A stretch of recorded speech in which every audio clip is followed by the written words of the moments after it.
So we've really driven into the both the access and equity issues nicely in areas and in ways that are much more nuanced than you read on the daily news blurbs and things like that. We're really diving into the details around access and equity and digital health. And I think one of the things that we talk about when it comes to access is trust. And one of the key issues, as we've seen over the pandemic over the last 3 years, is trust in the life science system. And at the core of that life science system are the clinical trial solutions companies that are providing the backbone of clinical trials globally. And when it comes to that, cybersecurity and being able to secure clinical trials data is at the essence of that core. And there is no other way to say that, simply put, the most secure way to either collect or store or transmit data or analyze data is through blockchain. And the world's leading blockchain clinical trial solution, actually the world's only blockchain clinical trial solution as far as anyone that we know knows, is Bloqcube. And it's been a technology that HITLAB has been studying for a couple of years now and seen it progress, and has just signed a major new contract with the CRO. And again, congratulations on that, Rama. But to interview Rama and to hear more about Bloqcube is Dr. Alex Cahana, who works with the UN and advises them on a number of blockchain and cybersecurity issues. Alex, thank you for joining us again today, and thank you for taking on this rigorous and highly interesting interview with Rama Rao. Thank you. Thank you, Stan, for inviting me. And I always love coming to the HITLAB Digital Health Symposia. And I do share your sentiment that Rama has developed a excellent product that I sure he's going to share with us. And I would start with, Rama, I've known you for years. I hear a lot about decentralized clinical trials. Every time I open the internet, I hear about it, and then I read that you have decentralized clinical trial management system. So could you just explain to me or explain to the audience, what is the difference when you say decentralized and when I read on other websites, what do they mean when they say decentralized? Thanks, Alex, and thanks, Dan, also for this honor and opportunity. So, Alex, you're exactly right. I also have the same feeling as you, and I think that decentralized, the word has been, especially decentralized trials, has become a bit of a misnomer. So the interesting part is even McKinsey talks about decentralization of clinical trials, meaning you just take the trial to a patient's house. Now, what is lost in that whole process is the entire infrastructure of governance of what Stan talked about, data security, data integrity. And even more importantly, is the centralized control doesn't change. So the individual at the recipient of the decentralized trial is still a centralized participant. And our sense is that if we do not have decentralized software, it is really challenging to go to the full length of creating decentralized trials. I see. Well, it's interesting because it almost feels like they should call it something else. I don't know, like direct to patient or home-based clinical trials, then use the word decentralized. But could you briefly elaborate? What do you mean when you say governance? When you say transparency and security, what does that mean?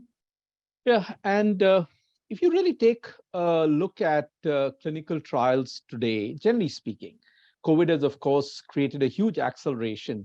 But generally speaking, we've had issues of data integrity. We've had issues of, ransomware attacks come for cybersecurity. You had issues that there are multiple systems. And on top of it, we also had issues of, different participants not getting financially paid because, you got batch processing, etc. Our approach to it from Bloqcube's perspective has been that let's have a unified source of truth and then unify the modules that sit on it so they all talk to each other.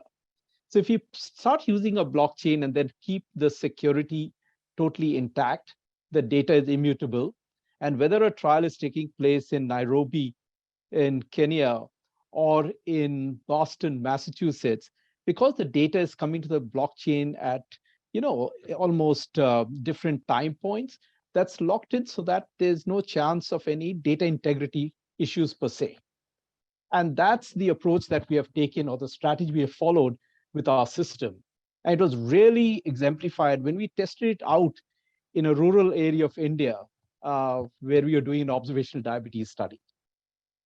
I understand, and so just to make sure that I understood what you meant is that the decentralization makes the system more cyber resistant, censorship resistant, collusion resistant, and so the organization of the database, if it's not decentralized and it's centralized like all the others, then they are vulnerable for that. And in that case, tell me a little bit how that looks like in for example, in terms of equity and diversity when you did the trial, the truly decentralized trial in India.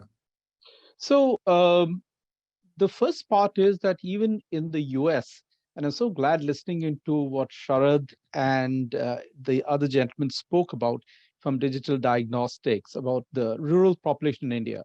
In the US, 25% of America lives in the rural areas, and that's only covered by 8% of medical or institutional care. So there has to be a different way of reaching out to the people, right? So our approach has been that first we need an instrument like an iPad or an iOS system to take the trial to the patient, and should be intuitive and easy enough that either they or a lower level healthcare worker can use it. But even more importantly, use the cloud to really decentralize it from a geographical perspective. And then on top of it is to see that the data is flowing in real time. So in case there's any data governance or data integrity issues, it can be quality fixed much earlier.